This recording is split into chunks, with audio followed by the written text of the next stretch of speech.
জামায়াতে ইসলামীর সাবেক নেতা ব্যারিস্টার আব্দুর রাজ্জাকের দ্বিতীয় নামাজে জানাজা আজ সকাল 11টায় সুপ্রিম কোর্ট প্রাঙ্গণে অনুষ্ঠিত হবে। পরে বাদ জোহর আরেকটি জানাজা হবে বায়তুল মোকাররম মসজিদে।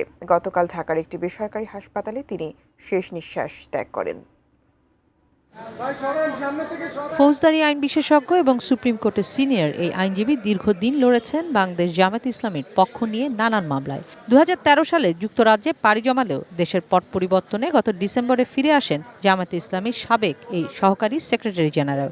এর আগে তিনি আন্তর্জাতিক অপরাধ ট্রাইব্যুনালে মানবতাবিরোধী অপরাধের মামলায় জামায়াতে ইসলামীর শীর্ষ নেতাদের আইনজীবী ছিলেন। লড়েছেন দলটির নিবন্ধন মামলা নিয়েও। ব্যারিস্টার আব্দুর রাজ্জাকের মৃত্যুর খবরে হাসপাতালে ছুটে আসেন পরিবার, পরিজন, আইন অঙ্গনের সহকর্মীরা। স্মরণ করেন তার দীর্ঘদিনের ভূমিকার কথাও। ব্রেকফাস্ট, টিফিন কিংবা স্ন্যাক টাইমে মজাদার আয়োজন মানে অল টাইম ব্রেড।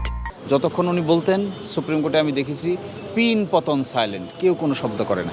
আমাদের প্রত্যেকের মামলায় তিনি যে ভূমিকা রেখেছেন, এটি একজন শুধু লয়ার অবস্থায় থেকে তিনি এটা করেননি, বরং আমাদের মাঝে মাঝে মনে হয়েছে তিনি সত্যি আমাদের পরিবারের একজন সদস্য।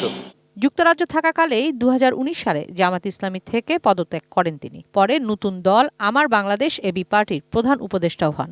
তবে ছাত্র জনতার অভ্যুত্থানের পর গত 17 আগস্ট সেই পদ থেকেও সরে দাঁড়ান। খুব নিবিড়ভাবে সারা বিশ্ব রাজনীতি সহ অনেক কিছু তার প্রাজ্ঞতা আমরা এনজয় করেছি, তার প্রাজ্ঞতায় আমরা ঋদ্ধ হয়েছি। কোনো মামলা যদি তার কাছে অসঙ্গত মনে হতো, সেই মামলায় যত টাকারই অফার আসুক তিনি দুই হাতে তা ফিরিয়ে দিতেন। তিনি জামায়াতে ইসলামীর পক্ষে প্রধান কৌশলী ছিলেন।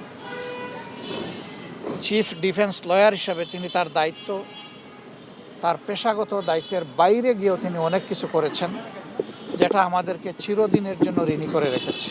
রাজনৈতিক সহযোদ্ধার প্রয়াণে নিজেদের ঋণের কথাও স্বীকার করেন তার দীর্ঘদিনের সহযোদ্ধারা। বাদ এশা প্রথম জানাজা অনুষ্ঠিত হয় ধানমন্ডির তাকওয়া মসজিদে। দীর্ঘদিন ধরে ক্যান্সারে আক্রান্ত হয়ে চিকিৎসাধীন ছিলেন এই আইনজীবী। সর্বশেষ গত 21 এপ্রিল অসুস্থ অবস্থায় হাসপাতালে ভর্তি করা হয়েছিল ব্যারিস্টার আব্দুর রাজ্জাককে। কিশোর জাহান, এটিএন নিউজ, ঢাকা।